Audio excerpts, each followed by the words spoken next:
MLA Komatireddy Rajagopal Reddy మరోసారి hot comments చేశారు. మంత్రుల నియోజకవర్గాలకే నిధులు ఇస్తున్నారని, ఎమ్మెల్యేలకు ప్రభుత్వం నిధులు ఇవ్వటం లేదని ఆరోపించారు.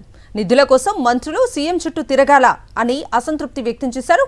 ప్రభుత్వం నుంచి ఏది వచ్చినా ఖమ్మంకే వెళ్తున్నాయన్నారు. సీఎం కొడంగల్కు చేసుకున్నట్లు తన నియోజకవర్గంలో అభివృద్ధి చేసుకోవద్దా అని ప్రశ్నించారు కోమిటిరెడ్డి రాజగోపాల్ రెడ్డి. అధికార పార్టీ ఎమ్మెల్యేకు ఒక మాట చెప్తున్నా బాధతోటి అధ్యక్ష, కేవలం మంత్రుల నియోజకవర్గంలో ముఖ్యమంత్రి నియోజకవర్గంలో కాంట్రాక్టర్లు పనిచేస్తున్నారు, వాళ్ళు బిల్లు వస్తున్నాయి, కానీ ఎమ్మెల్యేల నియోజకవర్గంలో మాత్రం బిల్లులు రావడం లేదు అధ్యక్ష.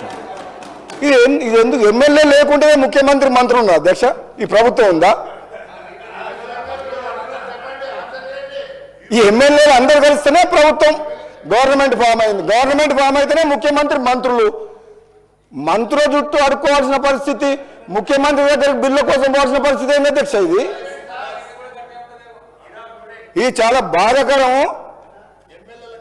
ఎమ్మెల్యేలకు ప్రయారిటీ ఇవ్వాలి.